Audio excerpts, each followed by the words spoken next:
عليكم، كيفكم؟ ان شاء الله تكونوا بخير. اليوم عندي حفلة كوسة. شوفوا قديش كمية كبيرة، وفي نفس الوقت الصراحة الحبات كبار والباذنجانات انا شايفهم كبار، فعشان هيك مش عارف يعني لحد الان مش مقرر شو اسوي، بس ما راح احشيهم اكلهم. راح اعمل يعني فيهم عدة شغلات، عدة وصفات، حشوف شو بدي اعمل. شوفوا صحيح نعناعاتي، نعناع دخل الصيف وبلش النعناع. شوفوا ما احلى النعناع، هذا من زرعتي عشان نعرف نشرب شاي مع نعناع طول ما احنا بنشتغل. حنشوف شو بدنا نسوي.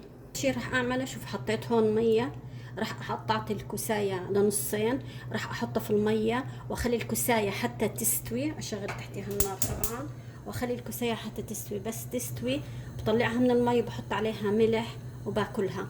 انا بحب الكوسة هيك لما يكون يعني مسلوق سلق بالمي. وطبعا تقدر تحطيه بالفرن وتحطي عليه ملح وتاكليه، او تعمليه مع المشاوي زي ما بدك.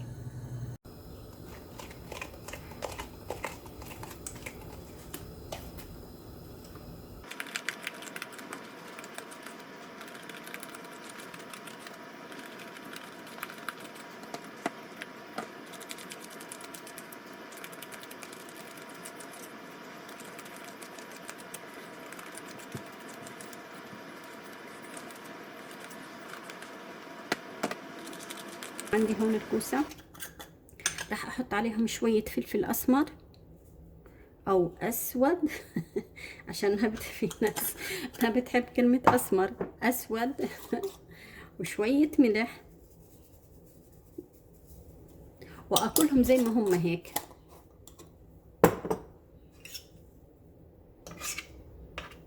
انا بحبه هيك، اذا بتحبيه باي طريقة اعمليه. بسم الله.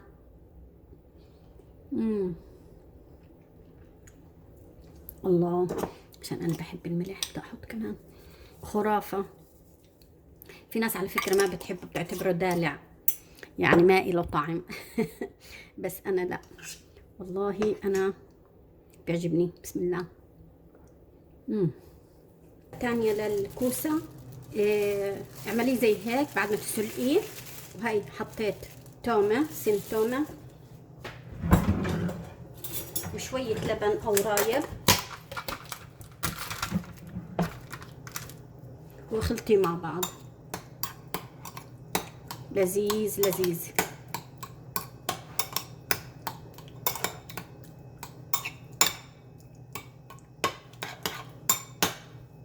ندوق.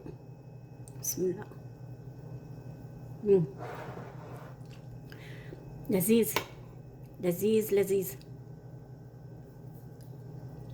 كمان حطوا طحينة. أنا هينا حطيت شوية طحينة من هون، وحطي عليه زيت زيتون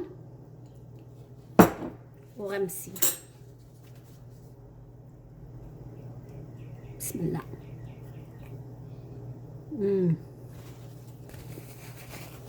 لذيذ لذيذ. راح اتفنن بالكوسه اليوم من كتر ما عندي كوسه. راح اعمل كمان وصفه للكوسه. راح اشغل النار هون، نسيت اشغلها. راح احط زيت زيتون الكوسه،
عندي صار جاهز، الريحة بتاخذ العقل.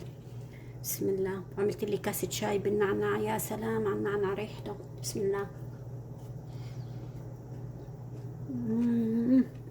طيبة طيبة كتير مش شوي.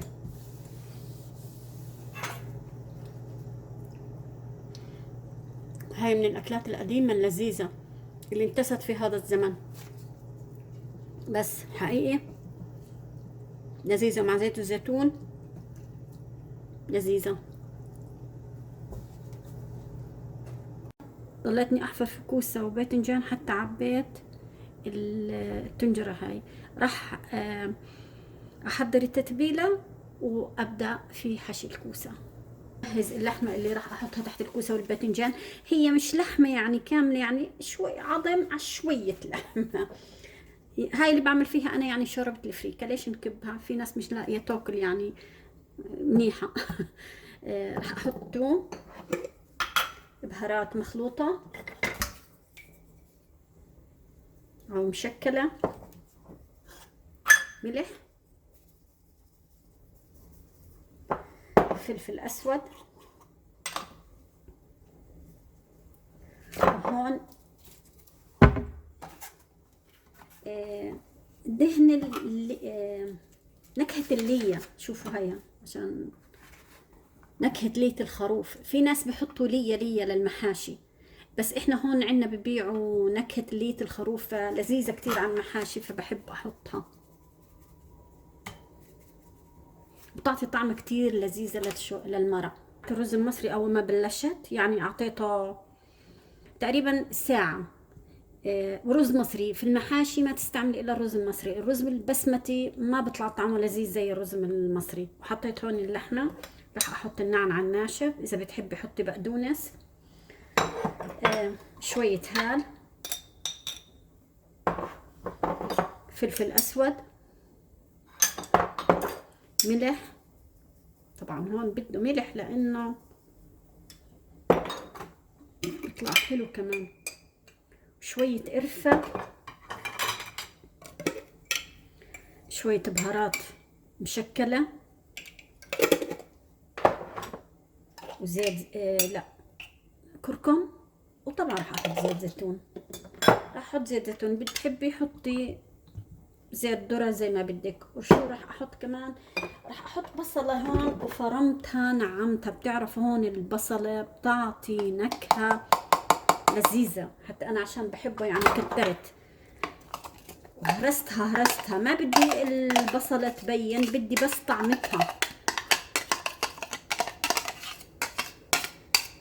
شوفوا كيف انا هرستها، عشان بدي اياها بس تعطي طعمها. راح اخلطه كلياته مزبوط مع بعض وابدأ في حشي الكوسة.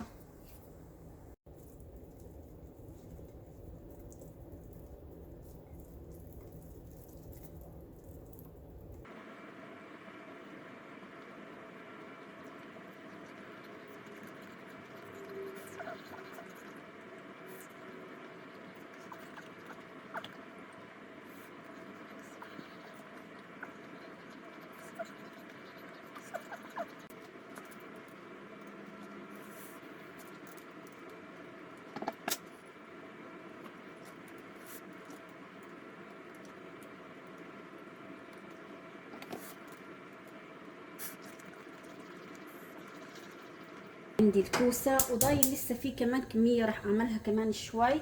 المهم مشان بس اجهز لهم الغدا. هاي صلصة البندورة اللي انا بعملها في البيت، وبخلط معها كمان من البندورة العلب.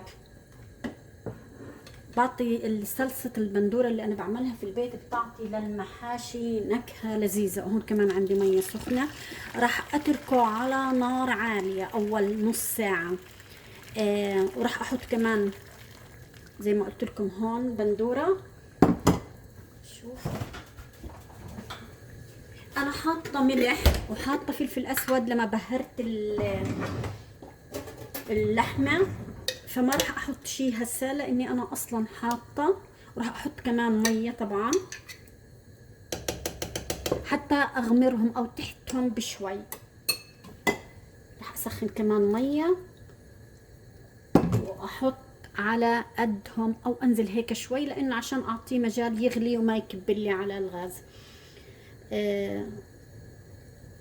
حنشوف شو بدنا نعمل. وحتركهم على نار اول نص ساعه، بتركهم على نار عاليه، بعدين يعني بهدي النار نتفه صغيره مش كتير، على النص بحطه، ما بحطه على الواطي على الاخر. يعني معدل الكوسه ساعه ونص بالكتير بكون مستوي. لما يكون عندك عركة في المطبخ وتفتحي هاي الصديقة الحنونة وتحطي فيها كل جليكي وتشغليها بدون تعب ولا شقة. طبعا هي لسه مش مليانة، حعبيها وبعدين حشغلها. أحلى إشي في البيت، بتعملي كل اللي بدك اياه. بصراحة كترة الجلي بترهق الست، خاصة اذا بتكون تشتغل او بتعمل اشياء كتير او عندها عزايم او عندها هذا. فهاي يعني الصديقة الصدوقة. انا لا استغنى عنها، رغم اني انا كنت بحب الجلي وما زلت بحب الجلي، بس مرات بعمل شغلات كتير بضطر استعمل. كيف الكسيات الحشوة تبعتها راح اقطع هدول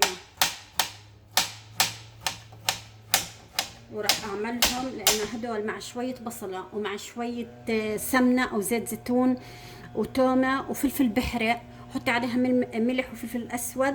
يا سلام، لذيذات لذيذات، فضلا ضيعوهم استعملوهم. هون سمنة، اذا بدك حطي زيت زيتون. راح احط بصلة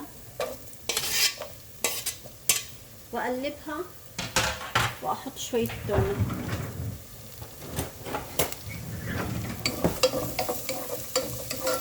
اذا ما بتحبي السمنة البلدية معاها حطي الزيت اللي انت بتحبيه. كمان شوية توم من اللي انا مفرزها.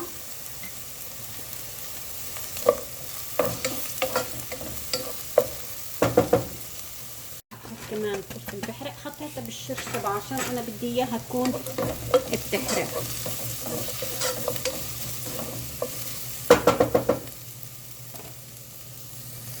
احط الحشوات كلهم هون.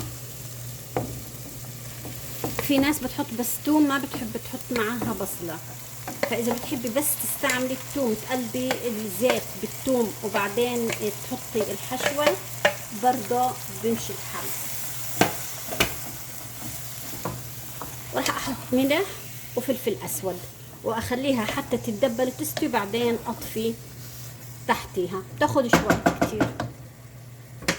الجهاز اخذ معي بالضبط تقريبا الكوسة ساعة ونص. شوفوا انا بحب ادير كل المرق في جاط، وهي طبعا لب الكوسة، كنت اقول لكم حشوة الكوسة هي لب الكوسة، بس الواحد من التعب بخربط. بعدين كيف بقى هاد انا بحب هيك اديره من الحلة شوي شوي، عشان ايش؟ ما يتفزر وما اقيمه بالمعلقة.